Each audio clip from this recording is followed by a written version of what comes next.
अगर आपका उद्धार हो चुका है तो आपसे मैं पूछना चाहता हूं कि उद्धार के सिद्धांत में कितने समय काल है।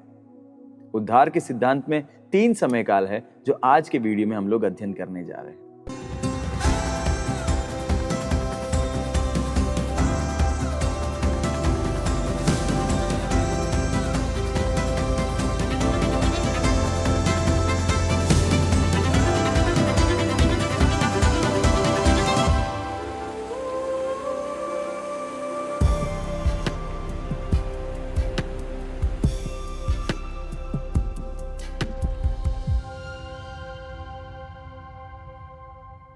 बाइबल पाठशाला अध्ययन श्रृंखला में सारे भाई बहनों का हार्दिक स्वागत है।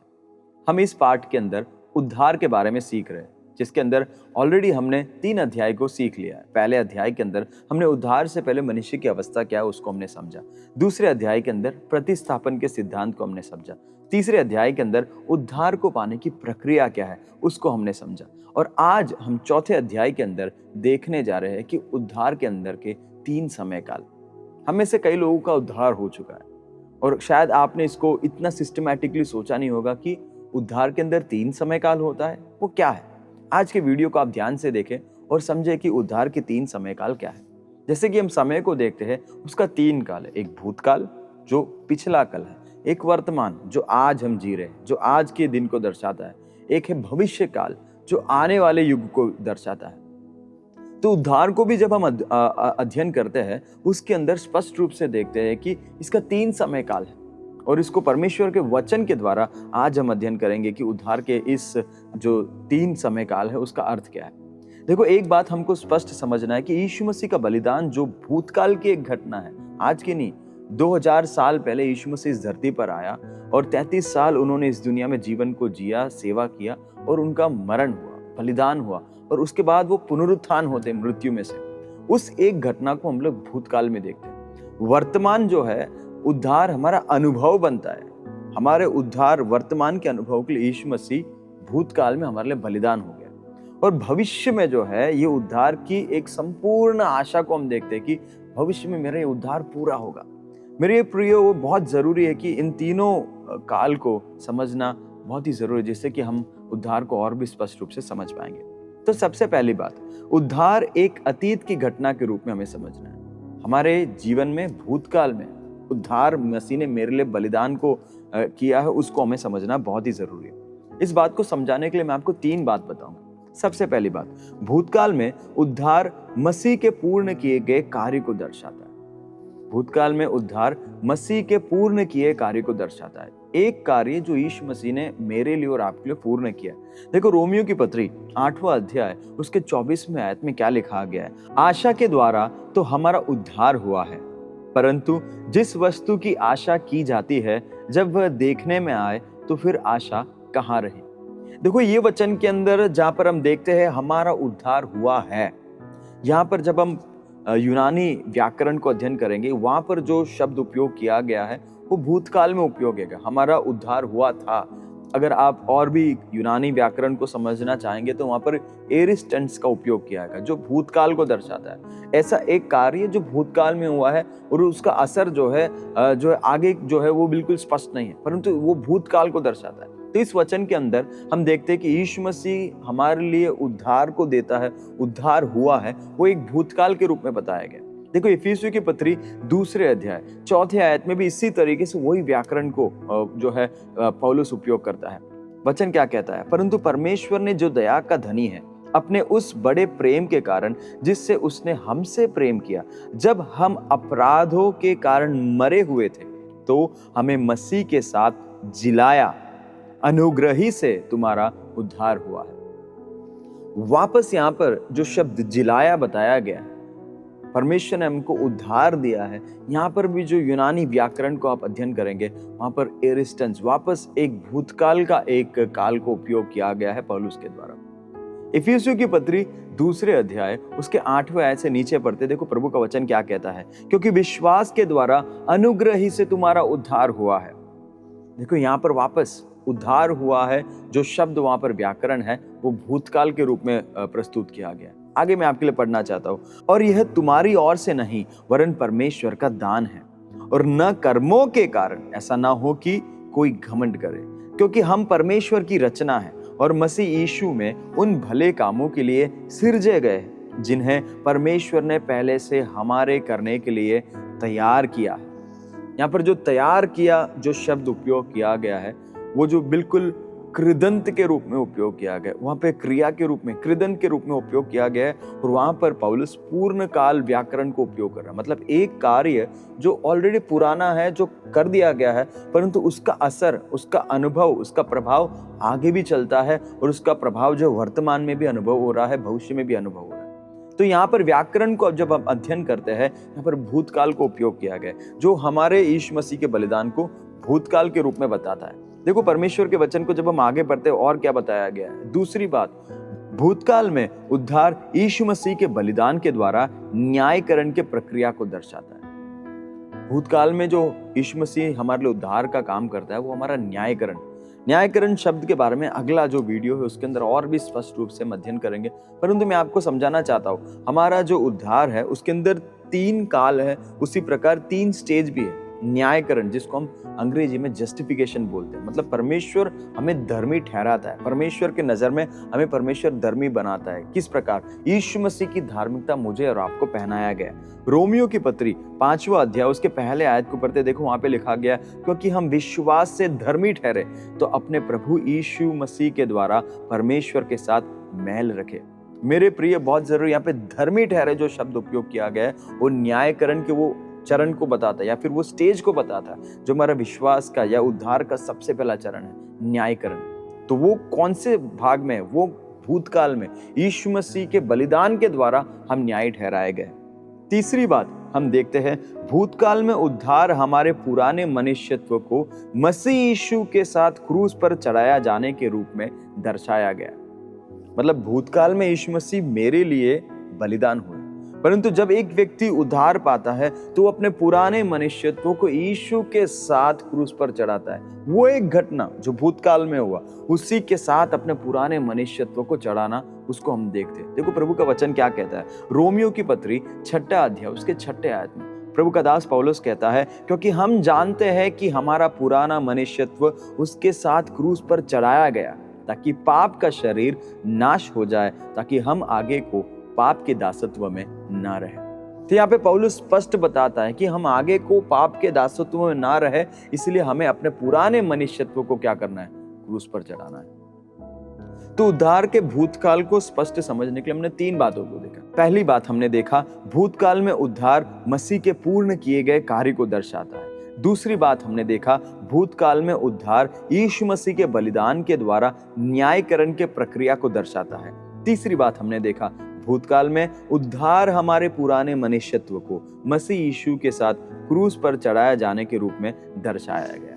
तो ये 3 बात जो है हमें उस भूतकाल के उस रूप को समझने में मदद करता है, हमारे उद्धार के पुराने स्टेज, जो भूतकाल के स्टेज को समझने में मदद करता है, जो अतीत में हुआ था। दूसरा बात हम परमेश्वर के वचन में सीखते हैं, उद्धार वर्तमान अनुभव के रूप में। उद्धार जो है अभी हम अनुभव कर रहे हैं, जो प्रेजेंट टेंस वर्तमान को बताता है। मेरे प्रियो, जब यीशु मसीह के पास हम आते हैं, हम प्रभु से उद्धार की प्रार्थना करते हैं और वो भूतकाल में, अतीत में जो घटना हुआ उसी के साथ हमारे पुराने मनुष्यत्व को यीशु के साथ क्रूस पर चढ़ाते हैं। परंतु वो प्रभाव, वो जो कार्य का प्रभाव आज हम लोग वर्तमान में अनुभव करते हैं, उसको परमेश्वर के वचन में बहुत स्पष्ट रूप से हम देखते हैं। तो वर्तमान का जो उद्धार का अनुभव है उसको समझाने के लिए मैं आपको 3 बात को बताना चाहता हूँ। पहली बात, वर्तमान में उद्धार जीवन की नवीनता को दर्शाता है। वर्तमान में उद्धार जीवन की नवीनता को दर्शाता है। मतलब जो परमेश्वर हमारे जीवन में उद्धार को शुरू करता है, नए करने के अनुभव से शुरू करता है, वो हमें एक नई सृष्टि बनाता है। देखो प्रभु का वचन क्या कहता है, रोमियो की पत्री 6वां अध्याय उसका 4था आयत, इसलिए उस मृत्यु का बपतिस्मा पाने से हम उसके साथ गाड़े गए, ताकि जैसे मसीह पिता की महिमा के द्वारा मरे हुओं में से जिलाया गया, वैसे ही हम भी नए जीवन के अनुसार चाल चले।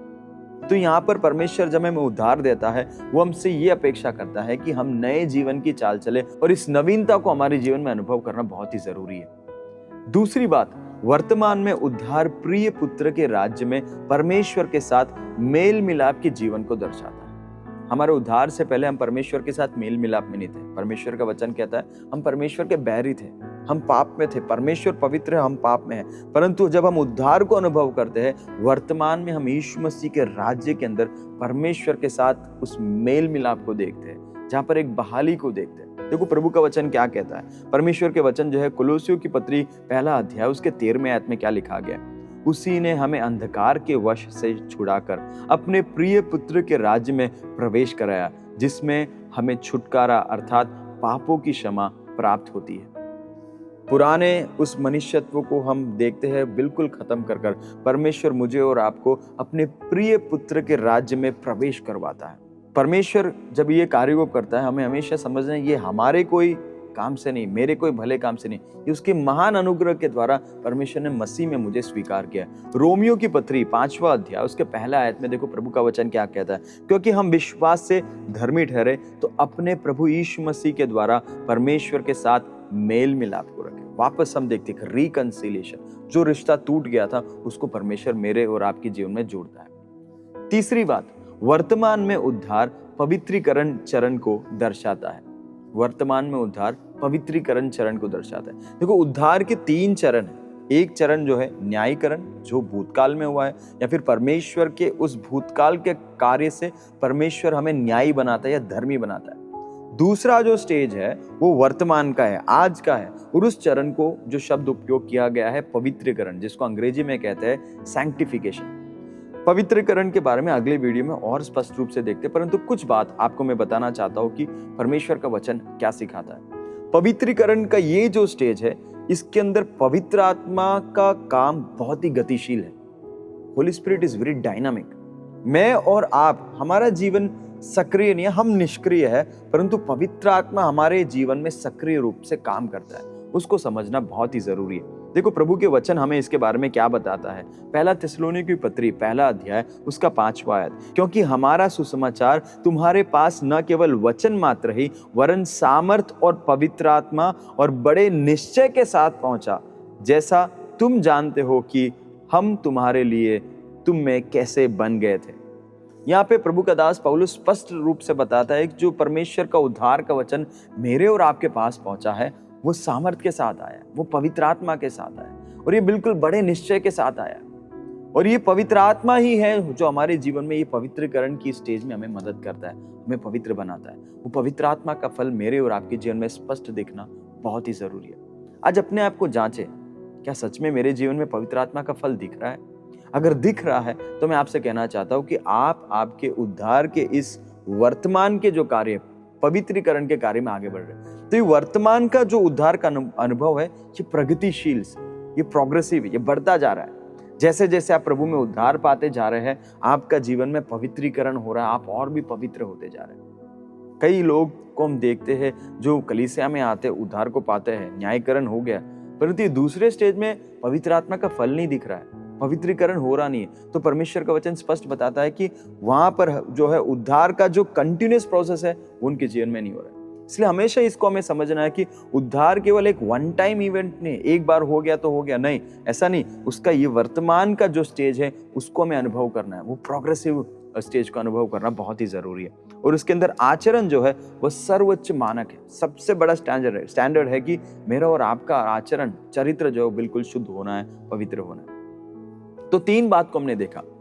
पहली बात हमने देखा वर्तमान में उद्धार जीवन की नवीनता को दर्शाता है। दूसरी बात हमने देखा वर्तमान में उद्धार प्रिय पुत्र के राज्य में परमेश्वर के साथ मेल मिलाप के जीवन को दर्शाता है।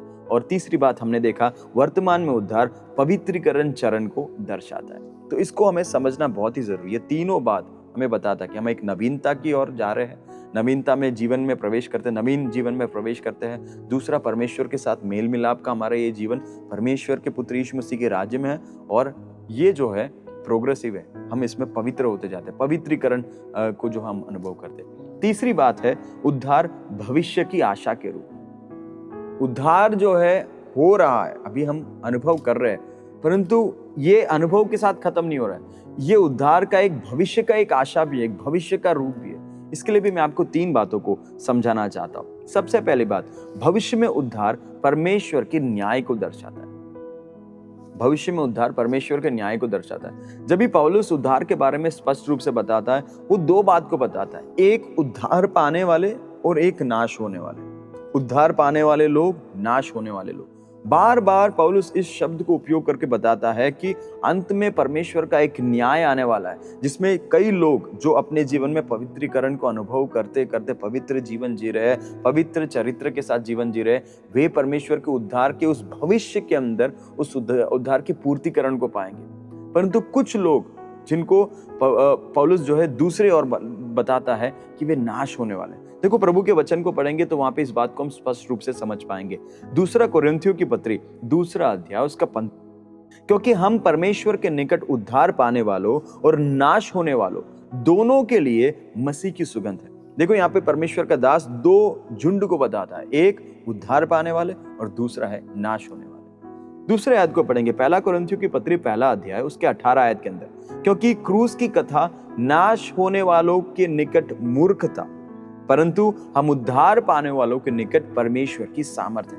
वापस दो झुंड को बताएगा, एक जो नाश होने वाले, जिनके लिए सुसमाचार जो है वो मूर्खता, अरे ये क्या कर रहे हैं, ये मूर्ख बात है। दूसरे लोग जो उद्धार पाने वाले लोग हैं, उनके लिए परमेश्वर की सामर्थ है। केवल ये सुसमाचार ही नहीं है, नहीं, वो एक सामर्थ को अनुभव कर रहे हैं जो वर्तमान में पवित्रीकरण, पवित्र आत्मा का सामर्थ, वहां पर ये स्पष्ट रूप से बताया गया।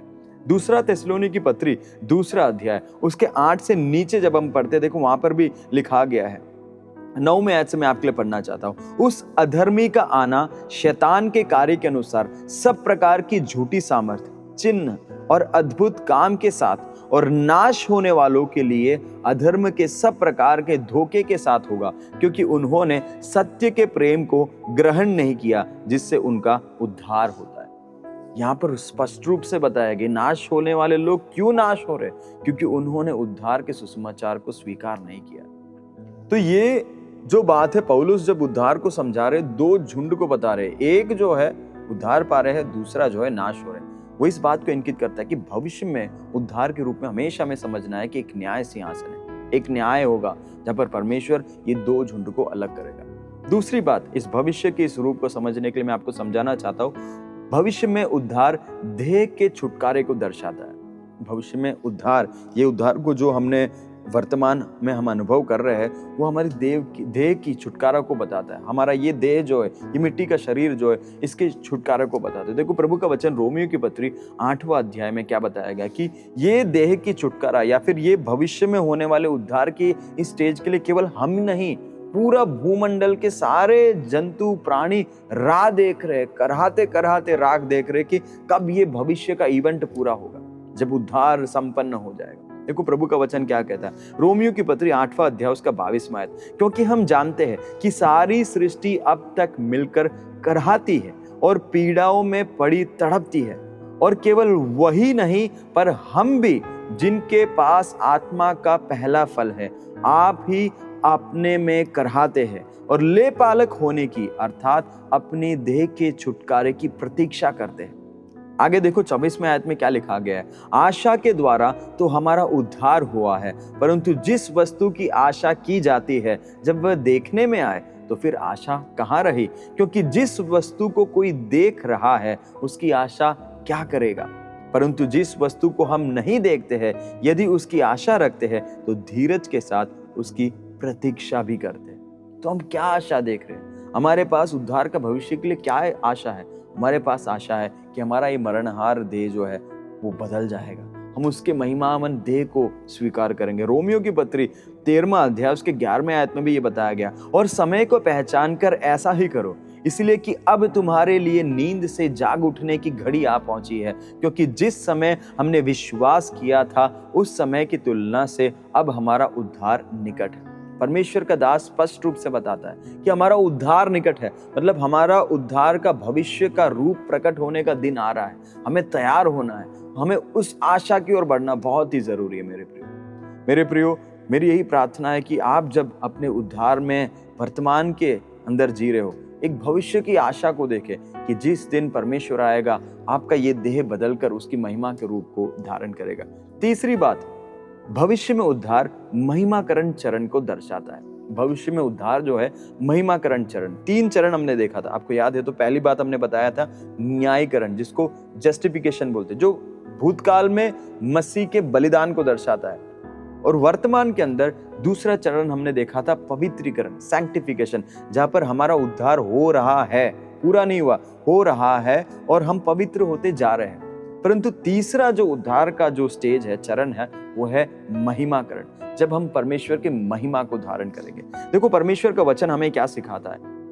रोमियो की पत्री 8वां अध्याय उसके 29 आयत से जब नीचे पढ़ते 30 आयत में देखो क्या लिखा गया है। फिर जिन्हें उसने पहले से ठहराया उन्हें बुलाया भी, और जिन्हें बुलाया उन्हें धर्मी भी ठहराया, और जिन्हें धर्मी ठहराया उन्हें महिमा भी दी है। मतलब परमेश्वर की महिमा को परमेश्वर ने दिया है। पहले क्या थे, हम परमेश्वर के साथ नहीं थे, पाप में थे, परंतु परमेश्वर ने मसीह के बलिदान के द्वारा, न्यायकरण की उस स्टेज के द्वारा हमें धर्मी ठहराया, धार्मिक बनाया। और धर्मी जिनको बनाया उनको परमेश्वर क्या दे रहा है, महिमा को भी दे रहा है। देखो रोमियो की पत्री 5वां अध्याय के दूसरे आयत में क्या लिखा गया है, जिसके द्वारा विश्वास के कारण उस अनुग्रह तक जिसमें हम बने हैं हमारी पहुंच भी हुई, और परमेश्वर की महिमा की आशा पर घमंड करते हैं। घमंड करने की क्या है हमारी बात, हमारे पास है कि हमारे उद्धार के अंदर हम परमेश्वर के महिमा को धारण करेंगे। कुलुस्सियों की पत्री 3रा अध्याय उसका 4था आयत, जब मसीह जो हमारा जीवन है प्रकट होगा, तब तुम भी उसके साथ महिमा सहित प्रकट किए जाओगे। जब हमारा मसीह वापस आएगा तो वहां पर पौलुस स्पष्ट रूप में बताता है, तुम भी मसीह के साथ, मसीह सहित महिमा के साथ प्रकट होंगे। तुम भी उसके साथ, मसीह के साथ, महिमा के साथ प्रकट होगे। मतलब ये एक भविष्य के उस रूप को देखना है जहां पर हमारा उद्धार पूरा होगा और हम उस महिमावंत देह को, महिमावंत रूप को धारण करेंगे। पहला यूहन्ना की पत्री 3रा अध्याय उसका 2रा आयत, हे प्रियो, अब हम परमेश्वर की संतान हैं और अब तक यह प्रकट नहीं हुआ है कि हम क्या कुछ होंगे। इतना जानते हैं कि जब यीशु मसीह प्रकट होगा हम भी उसके समान होंगे, क्योंकि हम उसको वैसा ही देखेंगे जैसा वह है। आमीन, हालेलुया। क्या ही बड़ा आशा हमारे पास है। जब यीशु मसीह प्रकट होगा तो हम भी उसके समान होंगे। जैसा मेरा प्रभु है, जैसा मेरा प्रभु पवित्र है, मैं उस पवित्रता की उस चरम सीमा स्टेज पर पहुंचूंगा, मैं उसके समान पवित्र होऊंगा, उसकी महिमा को धारण करूंगा। मेरे प्रियो, 3 बात हमने देखा भविष्य के रूप में। जब हम उद्धार को देख रहे, पहली बात को हमने देखा कि भविष्य में उद्धार परमेश्वर के न्याय को दर्शाता है। दूसरी बात हमने देखा, भविष्य में उद्धार देह के छुटकारे को दर्शाता है। तीसरी बात हमने देखा, भविष्य में उद्धार महिमाकरण के चरण को दर्शाता है। मेरे प्रियो, ये समझना बहुत ही जरूरी है। अगर आज हमारे जीवन को हम जी रहे हैं, उद्धार हो गया है, बस हो गया है, एक बार हो गया, वन टाइम इवेंट नहीं, उसके बाद आपको उद्धार में आगे बढ़ना है। आपके जीवन में परमेश्वर ने जो उद्धार का आनंद को दिया है उसको कभी खोना नहीं है। इसलिए इस वीडियो के अंदर हमने 3 बात को देखा। पहली बात हमने देखा उद्धार एक अतीत की घटना के रूप में। दूसरी बात हमने देखा उद्धार वर्तमान के अनुभव के रूप में। और तीसरी बात हमने देखा उद्धार भविष्य की आशा के रूप में। तो मेरे प्रियो, आपने देखा कि उद्धार जो सिद्धांत है केवल एक बार प्रार्थना कर कर हो गया, ऐसा नहीं है। वो एक बार शुरू हुआ है उद्धार के अंदर आप आगे बढ़ते जा रहे हो, आपका पवित्रीकरण हो रहा है। और आप भले ही मानो आपका प्राण आपके शरीर में से निकल जाता है, मर जाते, मसीह में सो जाते हैं, परंतु आपका उद्धार का एक भविष्य का स्टेज बाकी है जब आप परमेश्वर की महिमा को धारण करेंगे। तो मेरी यही प्रार्थना है, जब आप इस दुनिया में जी रहे हैं, सबसे कीमती खजाना जो आपके जीवन में है, परमेश्वर ने दिया वो उद्धार, वो आपके पास से खो ना जाए। इसलिए तो भजनकार कहता है कि परमेश्वर मेरे अंदर उद्धार के आनंद को छीन ना ले, मैं इसको खोना नहीं चाहता हूं। तो इस प्रकार हमने उद्धार के 3 समय काल को देखा। अगले वीडियो के अंदर हम लोग उद्धार के लिए पौलुस के द्वारा वचन में उपयोग के विभिन्न रूपक शब्द क्या है उसको हम गहराई में देखेंगे, ताकि उद्धार के अलग अलग एंगल्स क्या क्या है उसको हम समझ पाए। तो इस अध्ययन के द्वारा परमेश्वर आप सबको बड़ी आशीष दे। धन्यवाद।